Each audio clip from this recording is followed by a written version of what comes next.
drugs were a gift to a lot of these soldiers that were knee-deep in horror every day and saw the most repugnant things you could possibly imagine. Get really stoned. Then, look like who cares about the war. You think that we were using drugs on the home front? What was going on in Vietnam was the U.S. military was using even harder drugs. They were shooting up heroin. It's the only way you can feel good in Nam, you know? How available is it? In Nam? I used to buy it when he was 89 years old. 8 years old, 9 years old, 10 years old. Initially, it wasn't that easy to find heroin in Vietnam, but because of the CIA and their alliances with various warlords, suddenly South Vietnam was flooded with very pure, very cheap heroin.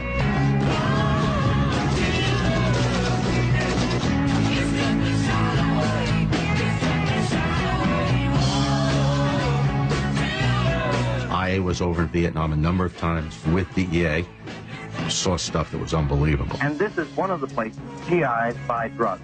Sometimes they stay inside until after they've had their fix. Other addicts wait outside, and a girl comes out, passes them the heroin, and makes the sale. It's all done in broad daylight. I saw soldiers using drugs constantly. It was certainly accepted in the culture over there. I'm not sure I blamed them. I might have done the same thing.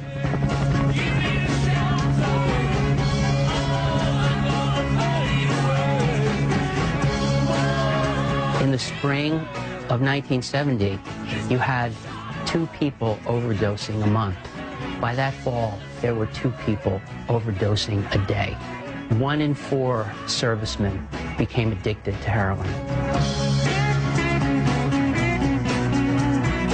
He came back a war hero, wounded twice, Purple Heart, but also a drug addict. He was a drug addict. Well, 2 things are happening. Number one, we're hearing about the soldiers becoming addicts, but we're also beginning to get flooded with heroin coming back from Vietnam. And one of the early cases I worked on was a group of sergeant majors in Vietnam who were shipping heroin back in body bags. There might have been soldiers bringing it back for their own use and maybe in small amounts to do business. But really, the heroin being smuggled famously back in body bags was being smuggled by the CIA. It was really to support the warlords of Thailand, who were our allies. It was to secure their favor. Many people would maintain that Air America, the CIA's operation in Southeast Asia, was responsible for a lot of the heroin that came in. The result was blowback. More drugs on the streets of American cities.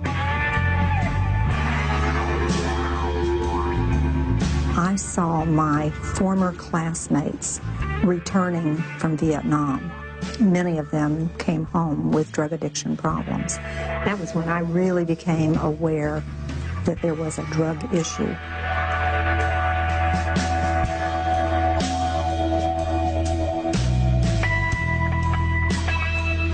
When I was in prison, many of my fellow prisoners were ex-Vietnam veterans who acquired huge heroin habits over there and came back and found that they couldn't maintain their habits in America, and so they reverted to what they knew best, which was weapons and tactics. So they robbed banks.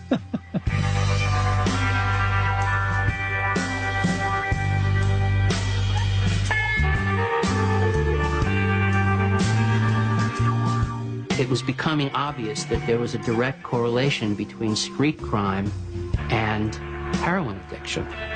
And this got Nixon's attention very quickly. We must wage what I have called total war against public enemy number 1 in the United States, the problem of dangerous drugs.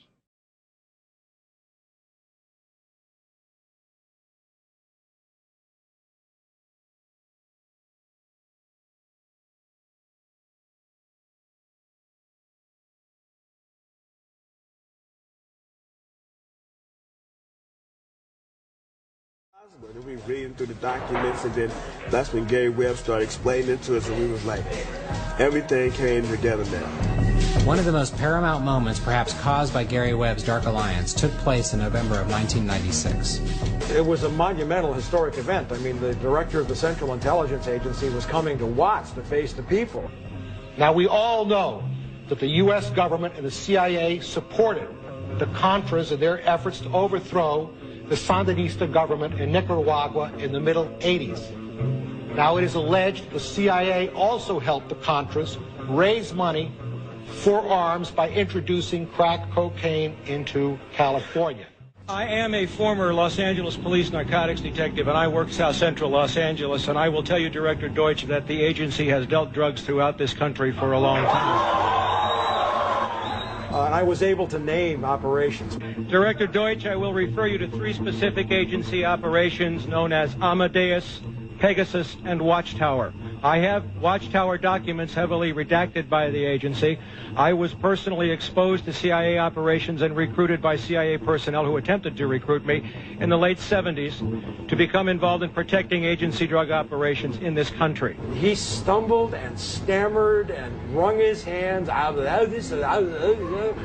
If you have information about CIA illegal activity in drugs, you should immediately bring that information to wherever you want, but let me suggest 3 places. The Los Angeles Police Department. And of course my response was, I started there 18 years ago, sir, and they tried to kill me. Now what do you want me to do? If this information turns up wrongdoing, we will bring the people to justice and make them accountable. The crowd started chanting, we told you, we told you, we told you. And it was a great moment of unity. And it was a healing moment for me, because I'd been out alone for 18 years and didn't really know that kind of support was there for me either. The average person in South Central Los Angeles did not know anything about really how the CIA worked. They had an intuitive sense. If you have a private network run by George Bush and Ollie North, not the CIA, you won't find the records in the CIA. They're not there. They're in these privatized intelligence agencies. Will you pursue that? Will you pursue Ollie North and George Bush and the massive documentation?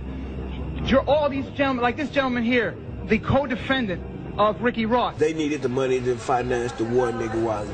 They had the link. We know that from records now that they sent Blandon, who was a CIA operative, CIA, to school for marketing the product which we now know is cocaine. Me and Ricky Ross is waiting to get sentenced Tuesday. And what a judge gonna say to us come Tuesday? May I just say that the question which was asked of us by the judge was Ricky Ross ever an agent or a contract employee? I already knew that from the beginning of dealing with Danilo Blandon that he was sending supplies and things of that nature, computers and guns to Nicaragua to fight a war.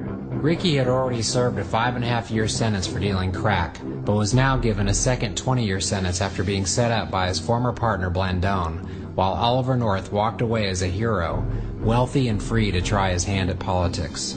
Oliver North was being promoted by the Christian Coalition, and to them he was the last white hope that they were going to have for a right-wing Christian to run for U.S. Senate in Virginia. During the 1986 Kerry Commission, Oliver North's crimes were exposed to the American public, and yet today Oliver North is not only a free man, he has his own show on the Fox News network. It's amazing that Oliver North has his own TV show, and hopefully when I get out, I plan on having my own. I think the prevailing view on Wall Street is anyone stupid enough to buy drugs deserves to die. And if you can make money from them while they're doing it, that's great. And if that's imposing a crime wave on a community away from Wall Street, that's okay. There's no drug crime on Wall Street. They pay cash, right? They pay cash. One of the important facets of the discussion should be what I call conspiracy theories. There are lots of folks out there, and there are books written on this by people who are in a position to know, former DEA agents, former CIA operatives, things like that. And they tell stories about huge amounts of money, large-scale corruption in the big parts of government, etc. talk about. But did the CIA know that drugs were coming into the United States of America and help it get here? The answer to the question is yes. Absolutely. Does the CIA do this on a regular basis? The answer to the question is? Absolutely. The CIA is the kingpin, the Don. So you're saying that the CIA is the kingpin of the head of the United States Mafia? I've put thousands of people in jail. Thousands. DEA gave a British writer once a figure of 3,000. It was a lot more than that. I've never failed in putting a case before court, conspiracy cases, undercover cases. I've never lost a case. The government's ability and willingness to spy on people globally was similarly considered a conspiracy theory, until Edward Snowden recently disclosed this violation to the world. Also, like current whistleblowers, including Snowden and Bradley Manning, who are humiliated by the press and, in Manning's case, tortured in a U.S. prison before being convicted of 19 charges. Courageous individuals who speak out about the U.S. government's role in smuggling drugs and supporting drug lords are largely ridiculed and ignored. This so-called conspiracy theory has been discussed and documented for decades, yet the phony drug war persists. In 1993, Robert Bonner, former head of the DEA, told CBS News the CIA imports drugs into the United States. The head of the DEA at the time, Robert Bonner, said that a ton of pure cocaine worth hundreds of millions of dollars had been smuggled into the United States.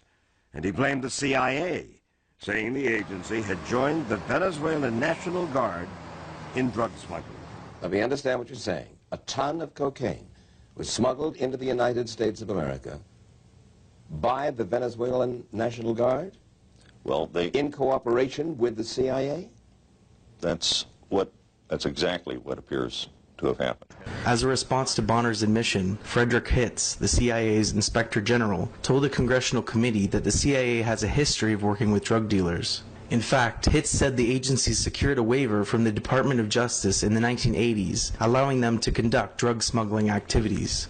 According to Alfred McCoy, historian and author, the U.S. government's management of the drug trade can be traced to World War II. He claims the CIA and other intelligence agencies facilitated the establishment of new hubs for opium production, heroin refining, and drug distribution in Southeast Asia after the suppression of the American and Turkish heroin trades. This Asian heroin haven became known as the Golden Triangle. McCoy says American involvement in the worldwide drug trade had gone far beyond coincidental complicity. Embassies had covered up involvement by client governments, CIA contract airlines had carried opium, and individual CIA agents had winked at the opium traffic. As an indirect consequence of American involvement in the Golden Triangle until 1972, opium production steadily increased. Southeast Asia's Golden Triangle grew 70% of the world's illicit opium, supplied an estimated 30% of America's heroin, and was capable of supplying the United States with unlimited quantities of heroin for generations to come. He claims the CIA does not typically handle drugs, however. Instead, they provide transport, arms, and political protection to drug lord allies. More famously, in 1986, the Iran-Contra affair revealed that CIA and Contra forces smuggled drugs and weapons to fund combat operations.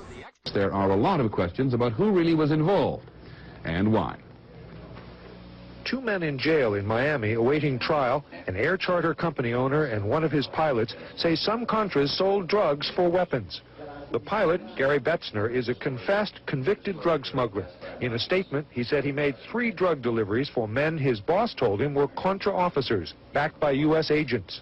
I do not deny that as a pilot I smuggle my share of illegal substance, but by the same token I also smuggle my share of weapons in exchange for those illegal substances, with the full knowledge and assistance of both the DEA and CIA. Once the drugs were in the United States, the U.S. government propped up drug dealers like Ricky Ross, aka Freeway Rick, a Southern California dealer, to sell the goods. Ross was running a massive operation the Los Angeles Times called the Walmart of crack dealing. Ricky Ross is right now facing a life sentence, but he says he deserves to be a free man. Why?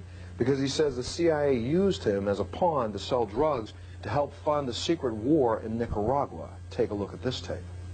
If it was good for them to sell drugs, then it should have been good for me to sell drugs. The money from the drugs went to buy guns for the Contras.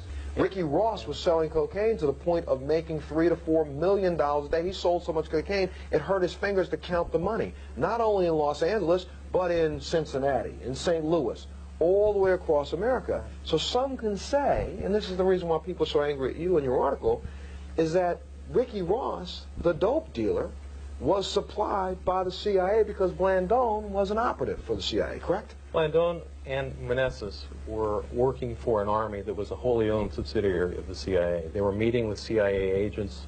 Blandón, and this came out in court. I mean, Danilo Blandón is now a government witness. He works for the Drug Enforcement Administration, and we've paid him, I don't know, $166,000 over the last 18 months because he's such a good informant.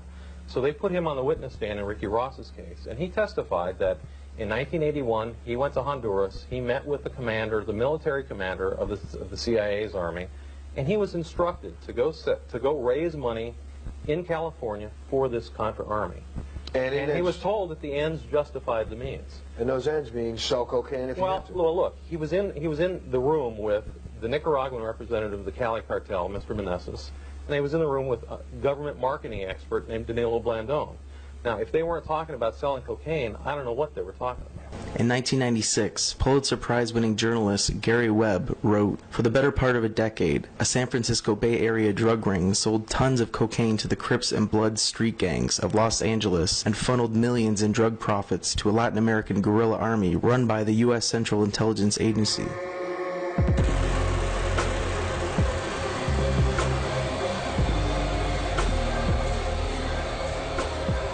The U.S. government's control of the drug trade is also apparent in Afghanistan, where according to the United Nations Drug Control Program, opium cultivation increased 657% in 2002, which was shortly after the NATO occupation began. Afghanistan is currently the largest opium producer, accounting for 70% of the world's heroin supply last year. Nearly 900 tons of opium and 375 tons of heroin are trafficked from Afghanistan annually. Moreover, the number of people dying from heroin overdoses in NATO countries is actually higher than the number of soldiers killed in Afghanistan, which does not stop U.S. military members from guarding the opium fields. In western Kandahar, poppy farmers score, till, harvest their crop, and the Americans do nothing to stop them.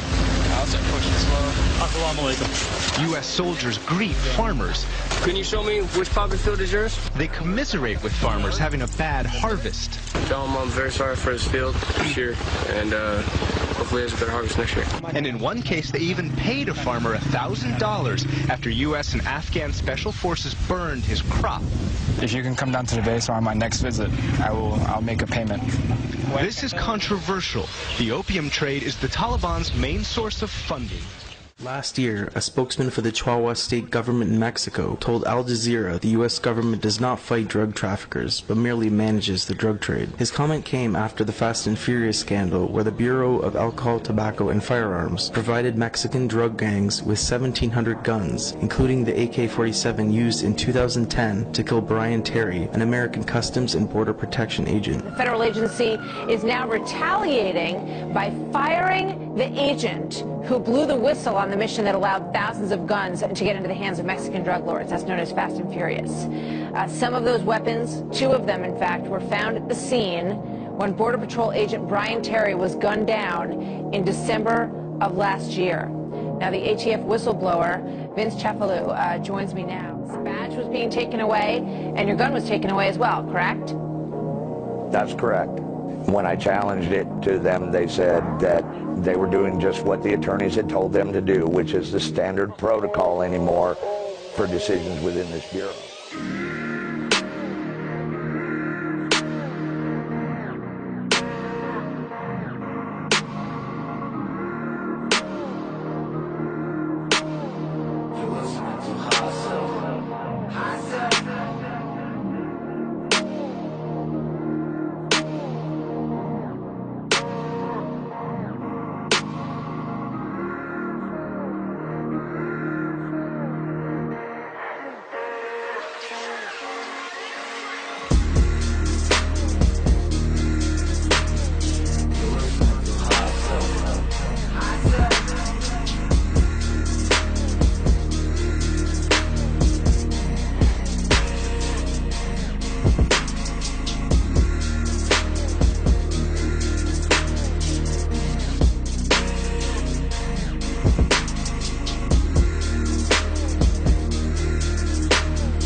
You guys set this guy up to get shot.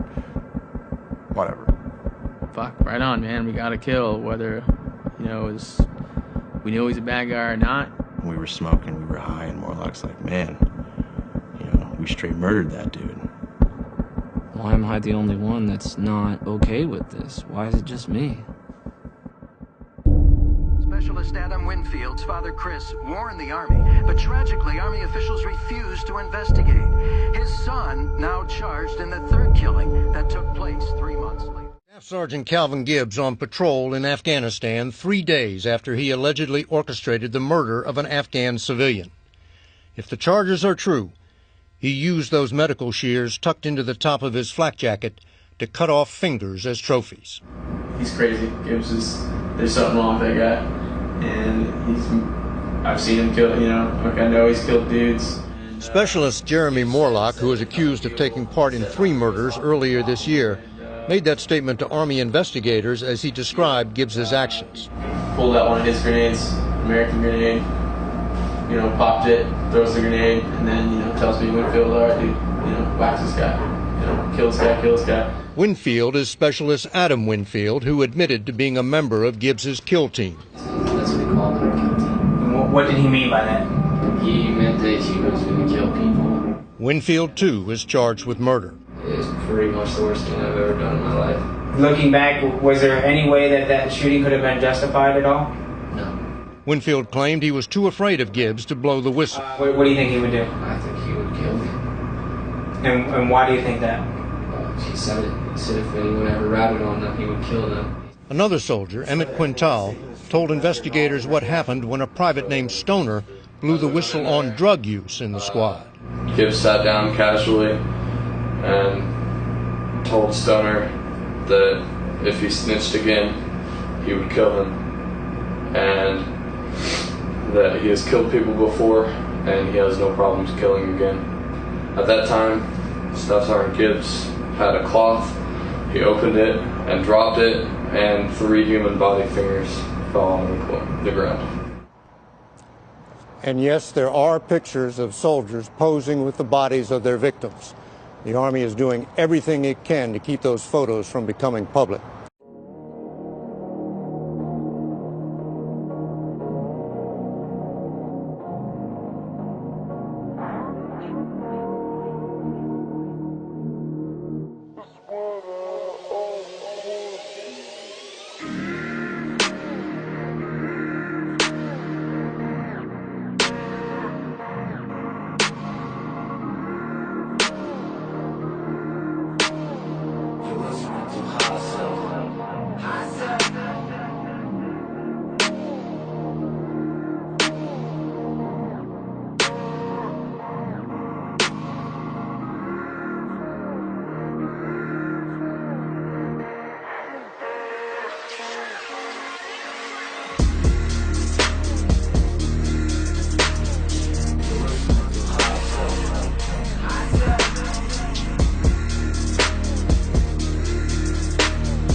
Private network run by George Bush and Ollie North. Private network run by George Bush and Ollie North. Private network run by George Bush and Ollie North.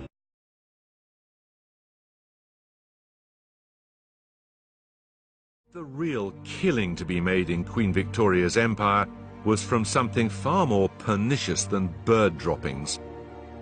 And it made some Britons rich beyond their wildest dreams.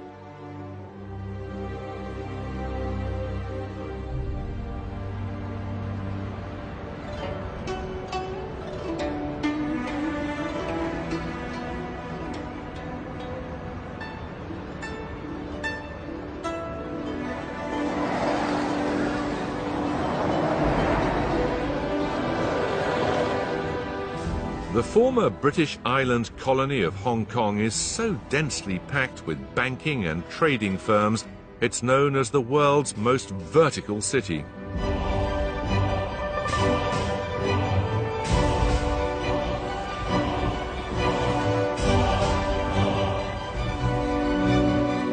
The place lives, eats and breathes money.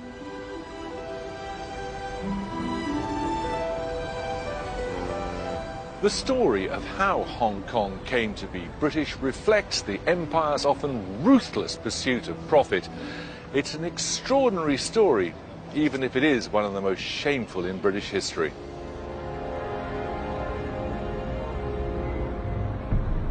And yet this dark episode began innocently enough.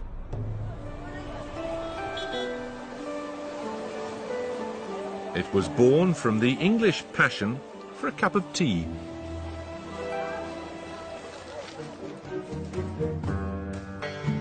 The British were desperate and even sent a delegation to China. They begged the emperor to open up his country and take some British products in exchange for tea. They presented him with all sorts of trinkets, games and curiosities, scientific instruments and toys. But he remained resolutely unimpressed. We possess all things, said the emperor. I set no value upon things strange or ingenious, and I have no use for your country's manufactures.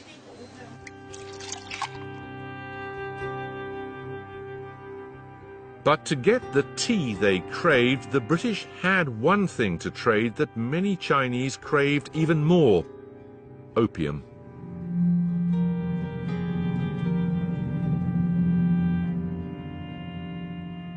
The drug was illegal in China, though the ban was widely ignored.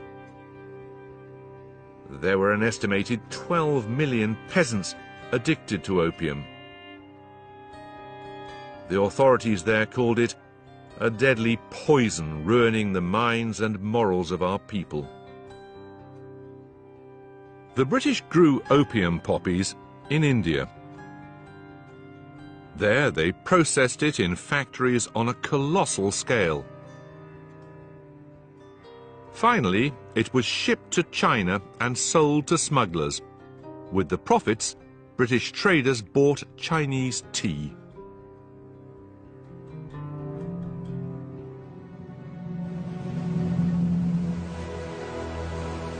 Two men in particular made a handsome profit out of opium.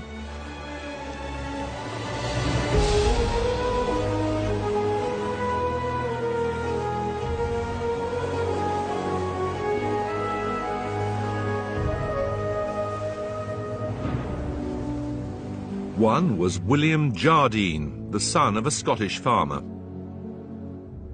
The other was his business partner and fellow Scot, James Matheson.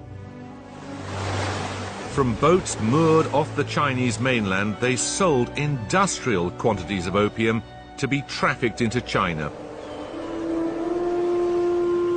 At the time, selling opium wasn't illegal in Britain, nor did it cause them any moral qualms. Jardine himself said that trading in opium was the safest and most gentlemanly speculation I'm aware of, and his partner Matheson thought it no more than morally equivalent to selling brandy or champagne in Britain. Business was just business. In 1839, the Chinese emperor decided he'd had enough. He ordered more than 1,000 tons of British-supplied opium to be seized and destroyed.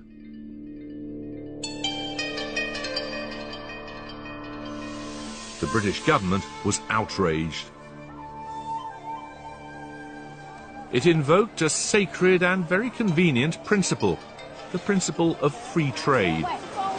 Britain had to be allowed to trade what and where she liked, especially in the case of opium.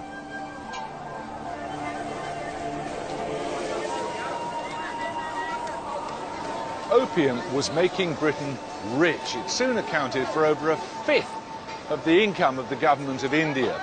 Two mighty empires, each convinced of their own superiority, were now set on collision course. The Opium Wars were about to begin. Britain's first ocean-going iron warship, the Nemesis, built in Liverpool, was sent out to take on the Emperor's navy. It helped destroy much of it in a single afternoon.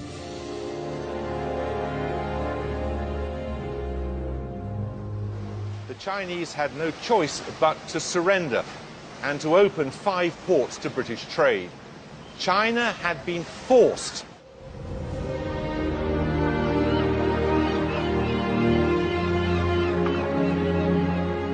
Hong Kong was one of Britain's prizes from the Opium Wars. Close to the Chinese mainland, it was perfect for trading with the newly opened Chinese Empire. Matheson moved his headquarters to Hong Kong in January 1841. Profits from the opium trade doubled.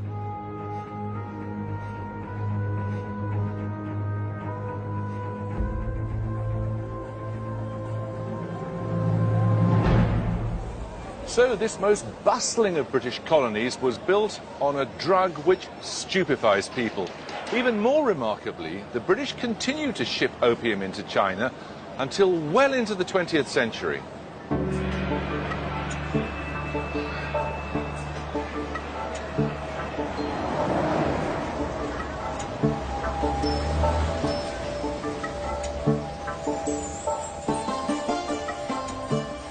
Hong Kong grew at an astonishing rate. A new bank was founded to service the China trade, the Hong Kong and Shanghai Bank. We know it as HSBC. Today, Hong Kong is a hothouse for global finance.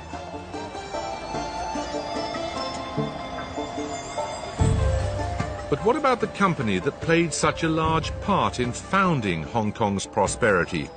Jardine Matheson & Co. Well, they're still here and still doing very well.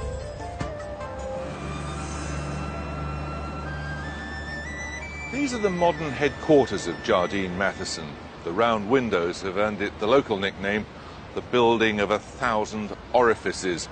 At least, that's the polite version.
drugs in America.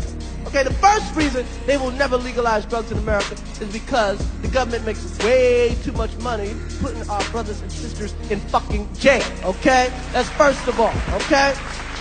For bullshit. I ain't talking about rich, I'm talking about wealth. Wealth is passed down from generation to generation. You can't get rid of wealth.